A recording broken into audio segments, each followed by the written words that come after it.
In this tutorial, we're going over the options for animating your charts and maps with Data Storyteller. To set up animation in the Data Storyteller app, set one of your panels to animation and set animation type to timed animation. This is where you set up animation settings for a single spreadsheet of data. If you have multiple spreadsheets imported, controlling how they transition between each other is done in the Animation Multiple Datasets panel, which we'll go over in a separate video. First, you're going to want to select if you're animating all of the data on at the same time, or dividing it up into series or data points. Setting this to all data series will either draw on or fade on all of the data at the same time. Setting this to each series will animate one series on, and then the next series, and so on,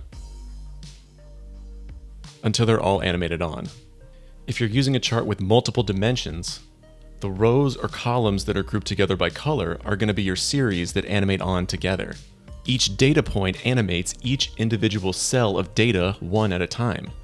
So for charts with a lot of data points, you'll get a really long preview time, and the chart may animate very slowly at the default settings. But this gives you even more control over the animation. For example, you can set the fade draw time lower than the delay interval, and there'll be a delay after each point finishes before the next point starts drawing on. Delay interval and fade draw time together control the length and speed of the animation. With all data series, fade draw time is the only option. Since there's only one thing animating on, this sets how long it takes.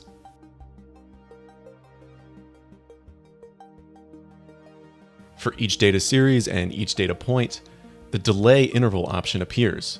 For each series, the draw or fade time is how long each line takes from start to finish.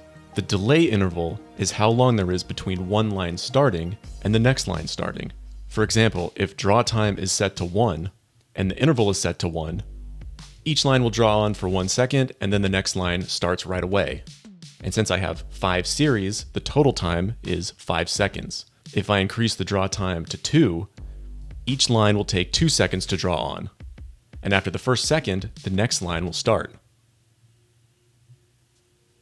If I increase the interval to 3 so that it's higher than the draw time, each line takes 2 seconds to draw on and then waits 1 more second before the next line starts to draw on.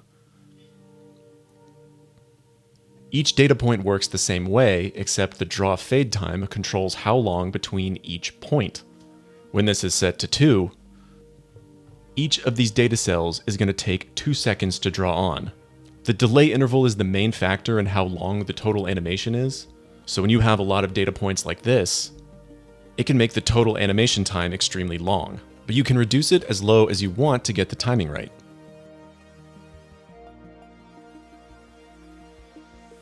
The data stays on screen control sets if your data stays visible, if it disappears, or if it fades off, with controls for how that happens. Always doesn't have any other settings since the data animates on and stays on. Disappears instantly has a minimum opacity setting. So if I set that to 25 and have this set to animate each series will animate on and then immediately drop to 25%. If I have it set to 0, it'll animate on and then disappear completely. Fade off is similar but gives you more control. Instead of instantly snapping to the 25% opacity, it fades to it based on the fade off time. So if I animate my data points with 0.01 delay interval, fade time to 5, stay on screen to 1, fade off to 2, and minimum opacity to 0, the points start fading on 0.01 seconds apart, fade on for 5 seconds, stay on screen for 1 second each, and then fade off for 2 seconds, down to 0 opacity, which means they disappear. Setting the minimum back to 25 keeps the points at 25% opacity once they fade off.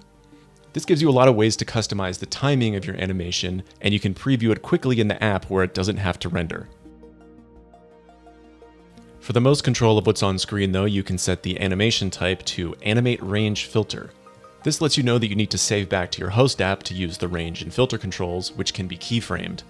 So click Save, and you can also set this in the Data Storyteller effect controls under Animation, animate range filter. Range uses the spreadsheet to show what's being displayed. Under range, you can set the dropdown to single to display a specific cell in your spreadsheet. I'm going to set it to row number 1 and column number 1.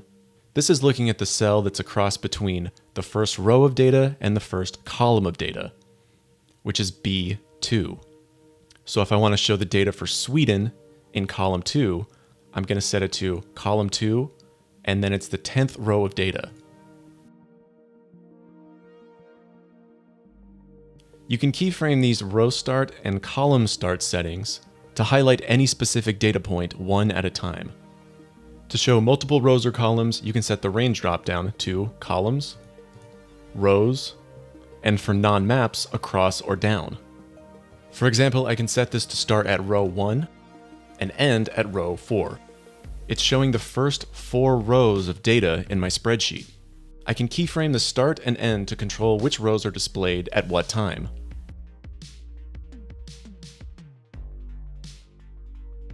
Range across or down, look at the spreadsheet one cell at a time. In this chart, the first cell is going to be 1, and then if we're going down, 2, 3, 4, all the way to 21, and then 22 will be the start of the next column. So using a range down on this chart, I can keyframe the index end to have the lines animate on in order. Then I can keyframe the index start to have them draw off from the start.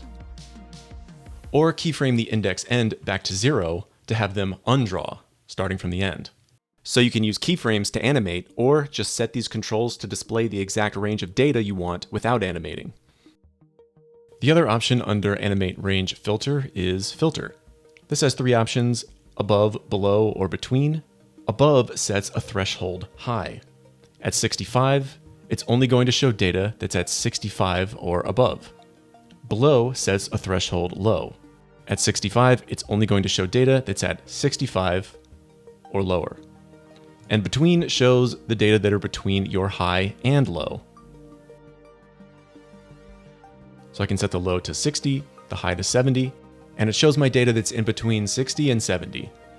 You can also use these controls on maps. This map has data on the median age of each country, and I can set it to show above 40 only, or below 35 only.